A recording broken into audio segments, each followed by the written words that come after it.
So hello guys, this is Vikas and you watching BK24 study zone. इस video में बात करेंगे 30 जनवरी 2019 के करंट अफेयर्स के बारे में। तो चलिए शुरुआत करते हैं आज की इस करंट अफेयर्स वीडियो को। मैं आपको बता दूं कि इस वीडियो का डिटेल PDF का लिंक मैंने डिस्क्रिप्शन में दिया हुआ है, तो आप लोग आज की PDF भी डाउनलोड कर सकते हैं डिस्क्रिप्शन में दिए गए लिंक से। साथ ही साथ आपको बता दूँ कि इस वीडियो को ध्यान से देखिएगा, क्योंकि ये डिटेल वीडियो है हमारी। एक एक पॉइंट जो आपके एग्जाम के लिए इंपॉर्टेंट है, वो सभी पॉइंट हम यहाँ पर डिटेल से डिस्कस करेंगे। और रोज़ मॉर्निंग में 6 बजे मैं क्विज़ अपलोड करता हूं, जिसमें हम फटाफट रिवीजन मारते हैं पूरे करंट अफेयर्स का। तो आप वो वीडियो भी देख सकते हैं। अगर आप 6 बजे बाद ये वीडियो देखेंगे तो आई बटन पे उसका लिंक मिल जाएगा। और अगर 6 बजे से पहले अगर आप देख रहे हैं इस वीडियो को, तो आप हमें सब्सक्राइब करके बेल आइकन दबा लीजिए, ताकि जब भी मैं वीडियो अपलोड करूँ उसकी नोटिफिकेशन आप तक सबसे पहले पहुँचे। तो चलिए शुरुआत करते हैं। पहला क्वेश्चन लेते हैं। अपना पहला क्वेश्चन है हमारा, 29 जनवरी को जॉर्ज फर्नांडिस का निधन हो गया। हमको बताना है कि वह किस लिए प्रसिद्ध थे। तो इसका सही आंसर है ऑप्शन ए वाला, यानी कि राजनेता। ठीक है, जॉर्ज फर्नांडिस प्रसिद्ध पॉलिटिशियन थे और इन्हीं का निधन हो गया है 29 जनवरी को। 88 वर्ष की आयु में इनका निधन हुआ है। काफ़ी टाइम से बीमार चल रहे थे और 29 जनवरी को इनका निधन हुआ है 88 वर्ष की आयु में। जॉर्ज फर्नांडिस भारत के पूर्व रक्षा मंत्री थे, जिस वक्त पूर्व प्रधानमंत्री अटल बिहारी वाजपेयी जो है प्रधानमंत्री हुआ करते थे जिस वक्त, अटल बिहारी वाजपेयी जी 1998 से 2004 तक जो है ये हमारे रक्षा मंत्री रहे। तो आपको पता होना चाहिए। और जब 1999 में कारगिल का युद्ध हुआ था, तो जॉर्ज फर्नांडिस ही भारत के रक्षा मंत्री हुआ करते थे। काफ़ी विद्वान जो है महापुरुष थे ये। 10 भाषाओं को ये जानते थे। 10 भाषाओं के नाम मैंने लिखे हैं, जिसमें कि हिंदी, अंग्रेजी, तमिल, मराठी, कन्नड़, उर्दू, मलयाली, तुलु भाषा जो कि साउथ में ही बोली जाती है, इसी तरीके से कोंकणी और लैटिन भाषा के भी ये जानकार थे। तो ध्यान रखिएगा, इनके बारे में जो इंपॉर्टेंट पॉइंट हैं ये आपको जरूर पता होने चाहिए। सेकंड क्वेश्चन लेते हैं। हाल ही में भारत के पहले जियोग्राफिक इंडिकेशन यानी कि GI स्टोर का उद्घाटन किस राज्य में किया गया है। तो हमको बताना है कि भारत का पहला GI स्टोर कहाँ पर खोला गया है। तो इसका सही आंसर ऑप्शन डी वाला है, यानी कि गोवा में। भारत का पहला GI स्टोर गोवा में खोला गया है। और ये जो गोवा का डबोलिम पे जो है अंतर्राष्ट्रीय हवाई अड्डा है, वहाँ पर जो है इसका उद्घाटन किया गया है। कहाँ पर?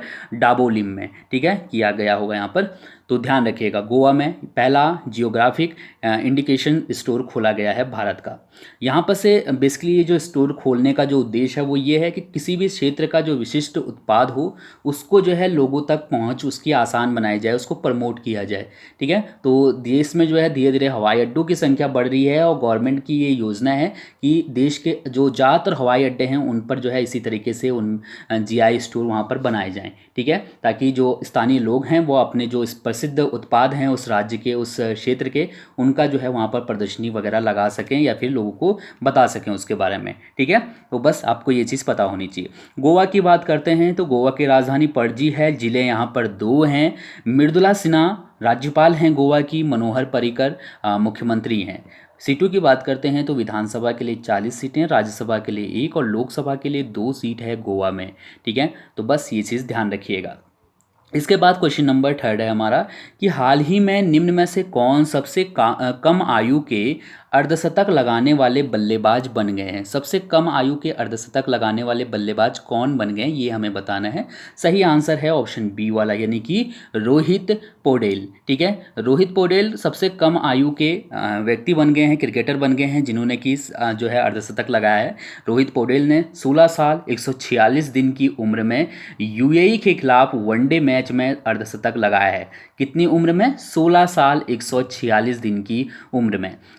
इससे पहले सबसे कम आयु के अर्धशतक लगाने वाले बल्लेबाज हमारे सचिन तेंदुलकर थे, जिन्होंने 16 साल 213 दिन की उम्र में पाकिस्तान के खिलाफ टेस्ट अर्धशतक जमाया था। ठीक है, तो ये चीज़ ध्यान रखिएगा। रोहित पौडेल जो हैं बेसिकली इन्होंने पाकिस्तान के जो खिलाड़ी हैं शाहिद अफरीदी, इनका भी एक रिकॉर्ड तोड़ा है। और रिकॉर्ड क्या है? अंतर्राष्ट्रीय वनडे क्रिकेट में सबसे कम आयु कम उम्र में जो है अर्धशतक लगाने का। ठीक है, इससे पहले अंतर्राष्ट्रीय वनडे क्रिकेट में किसमें? वनडे क्रिकेट में शाहिद अफरीदी सबसे कम आयु के थे जिन्होंने कि अर्धशतक लगाया था। 16 साल 217 दिन की उम्र में इन्होंने अर्धशतक लगाया था। बेसिकली इन्होंने 16 साल 217 दिन की उम्र में एक शतक लगाया था। 102 रन इन्होंने बनाए थे श्रीलंका के खिलाफ।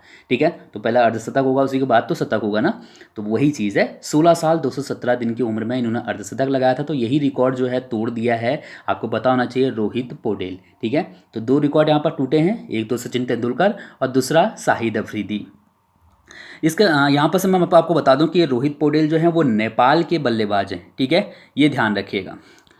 इसके बाद बात करते हैं क्वेश्चन नंबर 4 की, कि हाल ही में जारी वर्ल्ड स्टील एसोसिएशन की रिपोर्ट के अनुसार स्टील उत्पादन में भारत का कौन सा स्थान है? तो स्टील उत्पादन में भारत का दूसरा स्थान है। जो अभी रिपोर्ट आई है वर्ल्ड स्टील एसोसिएशन की तरफ से, उसमें कहा गया है कि भारत दूसरे स्थान पे है स्टील उत्पादन में। ठीक है, तो ये चीज़ आपको पता होनी चाहिए। पहले स्थान पे कौन है? तो पहले स्थान पे चीन है। बाकी ये मैंने लिखा है कि कितने मिलियन टन जो है ये उत्पादन करता है।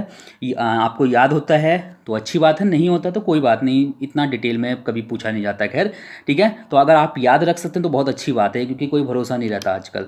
ठीक है, भारत दूसरे नंबर पे है। पहले, इससे पहले जो है जापान था दूसरे नंबर पे, तो जापान को जो है पीछे करते हुए हमारा देश दूसरे स्थान पे पहुंच गया है। ठीक है, जापान इस बार तीसरे स्थान पे। तो बस ये चीज़ ध्यान रखिएगा। ये जो रिपोर्ट है इसमें ये कहा गया है कि अगर पूरी दुनिया की अगर बात की कर दी जाए तो कुल स्टील उत्पादन में जो चीन की हिस्सेदारी है वो है 51.3%।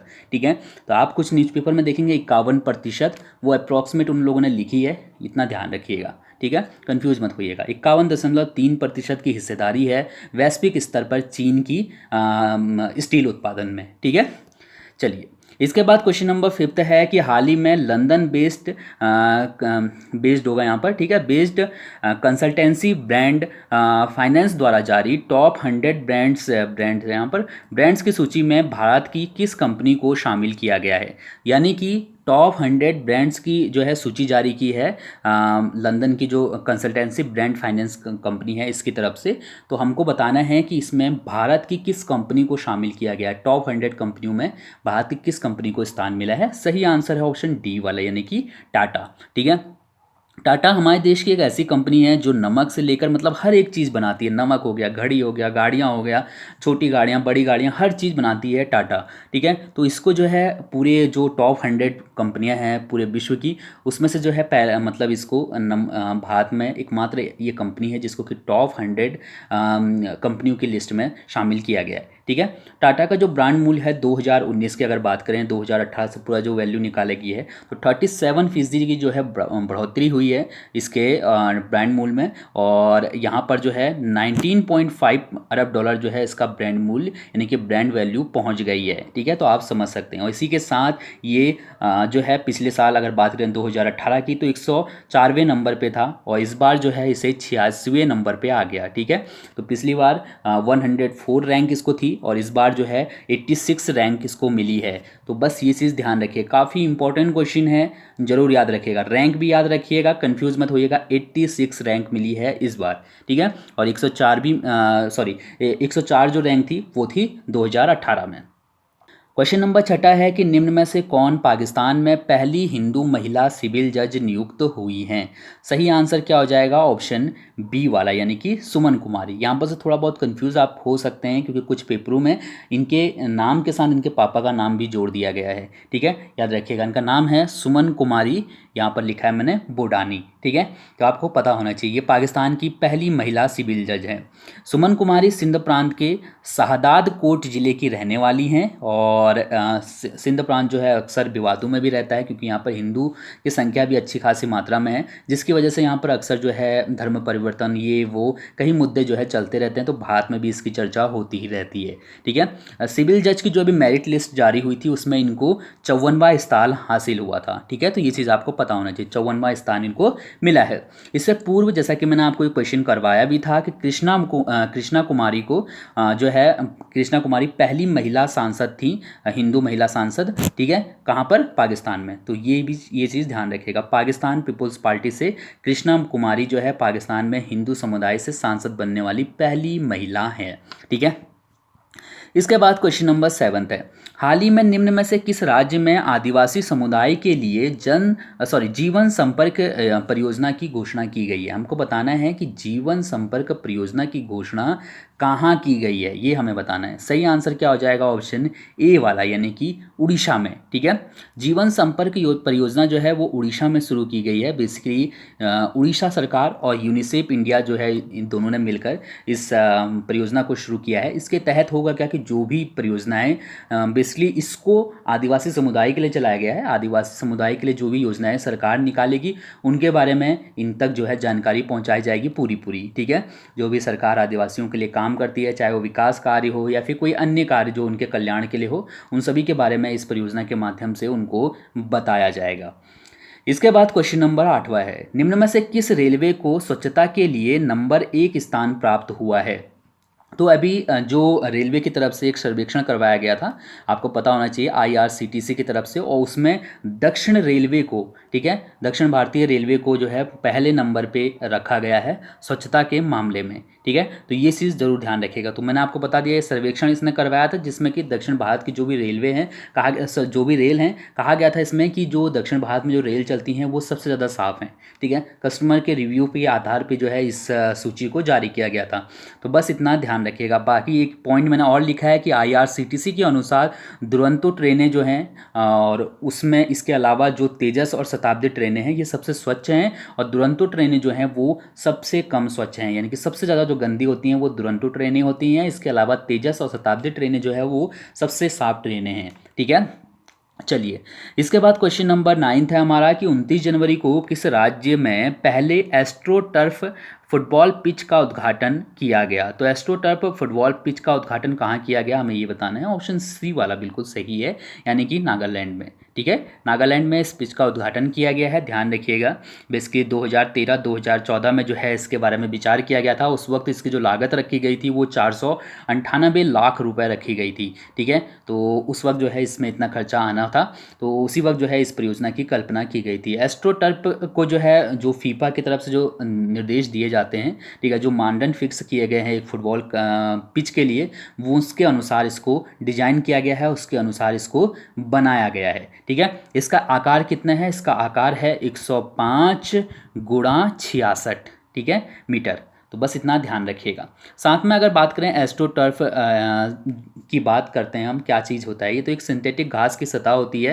बेसिकली इसके माध्यम से आपको पारंपरिक घास नहीं उगानी पड़ती है। ठीक है, तो आप यहाँ पर से देख पा रहे होंगे, और इसकी वजह से जो है काफ़ी कम खर्चा भी होता है। तो इसको जो है जो ये पिच बनाई गई है, जो भी फीफा के माध्यम से जो दिशा निर्देश दिए गए हैं एक पिच के लिए, उसके अनुसार इसको बनाया गया है। ठीक है, तो एस्ट्रो टर्फ जो सिंथेटिक घास होती है उसमें क्या होता है, खिलाड़ियों को चोट भी कम लगती है, और जो खेल होता है उसका मतलब आनंद कई गुना बढ़ जाता है। ठीक है, तो बस ये चीज़ ध्यान रखिएगा यहाँ से। इसके बाद क्वेश्चन नंबर 10वां है, निम्न में से किस राज्य की झांकी को गणतंत्र दिवस परेड में पहला स्थान प्राप्त हुआ है, ये हमें यहाँ पर बताना है। सही आंसर क्या हो जाएगा, ऑप्शन ई वाला, यानी कि त्रिपुरा। ठीक है, त्रिपुरा की झांकी को पहला स्थान प्राप्त हुआ है। दूसरा स्थान किसको मिला है, दूसरा स्थान मिला है जम्मू की झांकी को, और तीसरा स्थान मिला है पंजाब की झांकी को। ठीक है, तो ध्यान रखिएगा। यहाँ पर आपसे ये भी पूछा जा सकता है कि त्रिपुरा की झांकी को पहला स्थान मिला है, तो भैया इसका विषय क्या था, तो इसका विषय था empowering rural economy the Gandhian way. ठीक है, तो आपको ये चीज़ यहाँ से पता होनी चाहिए, इसका विषय याद रखिएगा।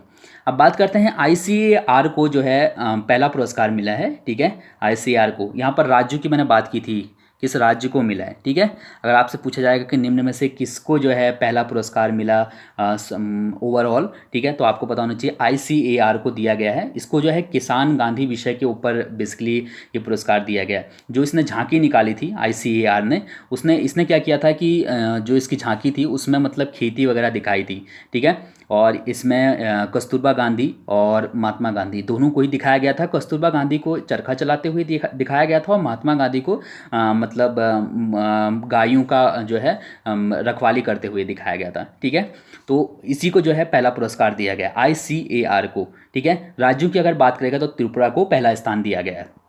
इसके बाद बात करते हैं 11वें क्वेश्चन की।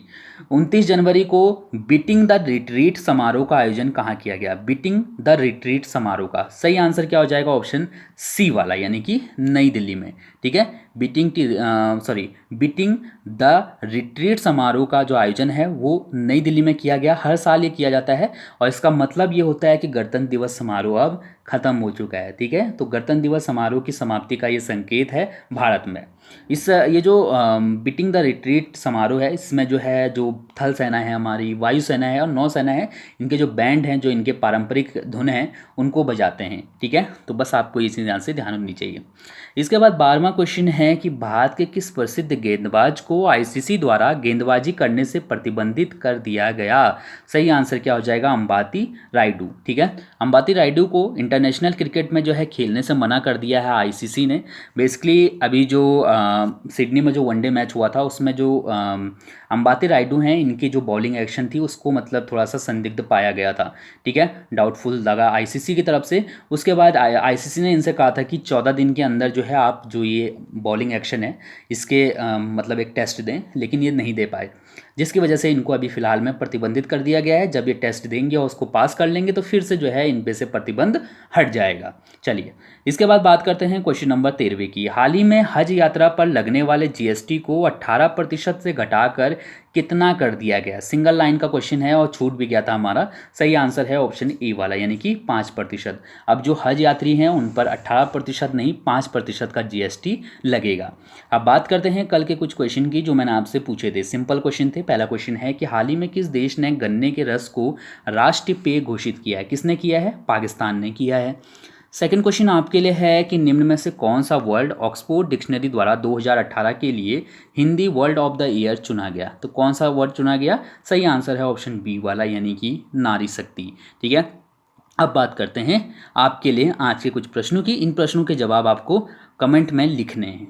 फर्स्ट क्वेश्चन आपके लिए है कि भारत की सबसे तेज चलने वाली रेलगाड़ी ट्रेन 18 का नाम क्या कर दिया गया है? हमको बताना है। जो भी आपको सही लगे आप लोग कमेंट करके बता सकते हैं। सेकंड क्वेश्चन आपके लिए है कि निम्न में से किस राज्य ने शहरी युवाओं के लिए एक रोजगार योजना जिसका नाम है युवा स्वाभिमान योजना, इसकी घोषणा की है?